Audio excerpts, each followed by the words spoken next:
En Indonesia, siendo un país con más de 17.000 islas y cientos de grupos culturales, lo espiritual no es un añadido folclórico, sino una forma de interpretar la realidad. Las antiguas creencias animistas, la idea de que montañas, ríos, árboles y objetos poseen espíritu, nunca desaparecieron del todo y convivieron con la llegada del hinduismo, el budismo y más tarde el islam. Esa mezcla creó un imaginario donde los fantasmas, los guardianes invisibles y los seres sobrenaturales son parte del día a día. En Java, por ejemplo, se cree que el mundo visible y el invisible coexisten en paralelo y que ciertos lugares actúan como puentes entre ambos. En Bali, la vida cotidiana está marcada por rituales que buscan equilibrar fuerzas positivas y negativas, porque se asume que lo sobrenatural influye en la armonía social. Incluso en las ciudades modernas, la figura del dukun, el chamán o curandero, sigue siendo consultada para resolver problemas que van desde la salud hasta la suerte en los negocios.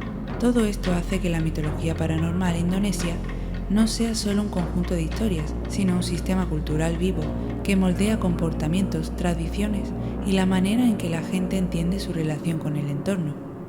Hoy vengo a hablaros de una leyenda en concreto.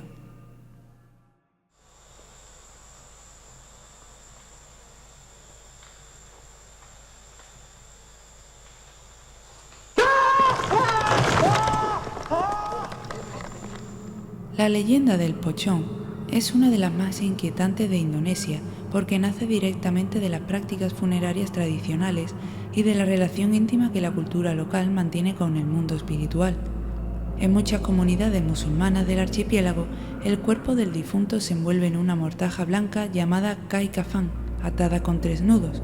Según la creencia popular, el alma permanece cerca del cuerpo durante 40 días antes de partir definitivamente, y si los nudos no se desatan en el momento adecuado, el espíritu queda atrapado, incapaz de liberarse. De esa tensión entre el tránsito y el encierro surge el Pochong, un espíritu que vaga aún envuelto en su mortaja, con el cuerpo rígido y los pies atados, lo que le obliga a desplazarse dando saltos cortos y bruscos.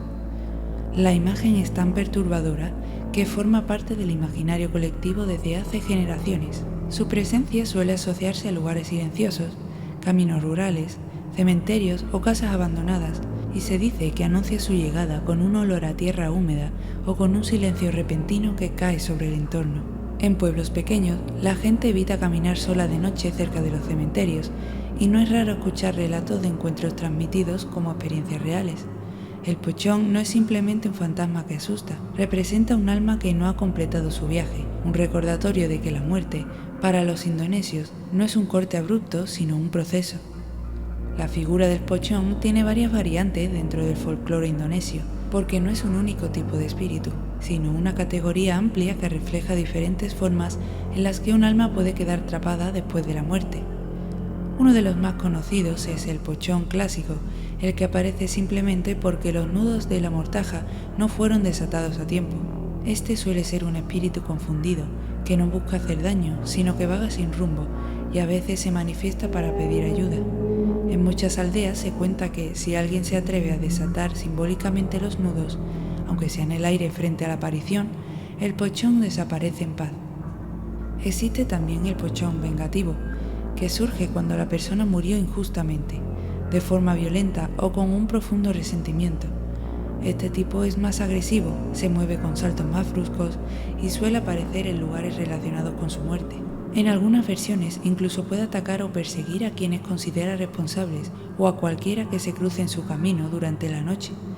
Este Pochong es el que más aparece en películas y relatos modernos, porque encarna el miedo a la muerte traumática y a la injusticia no resuelta. A veces es representado con una mortaja de color rojo, representando la muerte violenta y la ira vengativa. Otro tipo es el Pochong guardián, una figura menos conocida fuera de Indonesia. En algunas regiones se cree que ciertos Pochong no están atrapados por error, sino que permanecen voluntariamente cerca de su familia o su aldea para protegerla. No se muestran con frecuencia, pero cuando lo hacen no generan terror, sino una sensación de advertencia o de presencia vigilante. Este tipo de Pochong se relaciona con la idea de que los muertos siguen cuidando de los vivos, y su aparición suele interpretarse como un aviso ante un peligro inminente. También existe el pochón errante, un espíritu que no tiene un propósito claro ni un vínculo con un lugar específico. Este pochón no interactúa con las personas, simplemente se deja ver a distancia, como si repitiera un trayecto que ya no recuerda. Su figura es más melancólica que aterradora, y en algunas historias se le describe como un alma que ya ha olvidado incluso que está muerta. En zonas urbanas ha surgido una variante moderna, el pochón imitador, un espíritu o entidad que adopta la forma del pochón sin ser realmente un alma atrapada. Esta versión aparece en relatos contemporáneos y suele asociarse a lugares abandonados, edificios en ruinas o espacios donde se han producido tragedias colectivas. Su función es más simbólica que tradicional, representa el miedo a lo desconocido en entornos donde la vida moderna ha erosionado las creencias antiguas, pero no las ha eliminado por completo. Todas estas variantes muestran que el pochón no es un personaje fijo, sino un espejo de las preocupaciones culturales de Indonesia, el respeto por los rituales funerarios, el temor a la muerte injusta, la relación entre vivos y muertos y la idea de que el mundo espiritual está siempre a un paso del nuestro. Su diversidad refleja la riqueza del folclore indonesio y la manera en que las leyendas evolucionan sin perder su raíz profunda. En ciertas partes rurales de Yogyakarta, se dice que el río Kode está habitado por una gran colonia de pochons liderada por un pochón rojo, que pertenecía a un chamán que fue brutalmente asesinado y descuartizado por los aldeanos del lugar. En el cine indonesio, el pochón es prácticamente un subgénero propio. Desde principios de los 2000 aparecieron decenas de películas centradas en él, algunas de terror puro y otras mezcladas con comedia, porque en Indonesia el miedo y el humor conviven con naturalidad. Títulos como Pochón, Pochón 2 o Pochón de Origen lo han convertido en un rostro reconocible y cada película explora una variante distinta. En televisión y plataformas digitales también aparece con frecuencia. Programas de investigación paranormal, series de terror y canales de YouTube dedicados a lo sobrenatural lo utilizan como figura recurrente. En Indonesia es común que los jóvenes compartan vídeos de supuestos avistamientos del pochón, algunos claramente montados y otros más ambiguos, lo que alimenta la sensación de que el mito sigue vivo.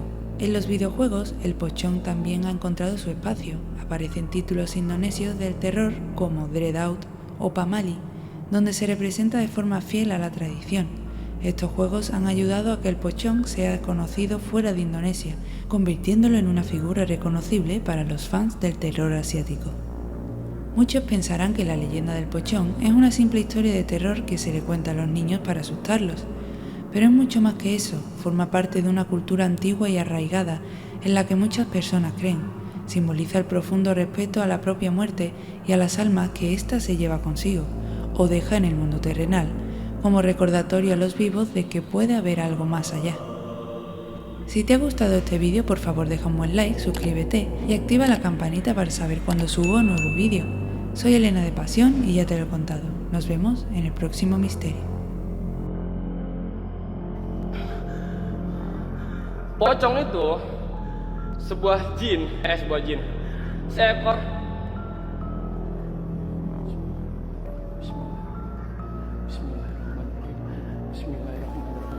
Bismillahirrahmanirrahim.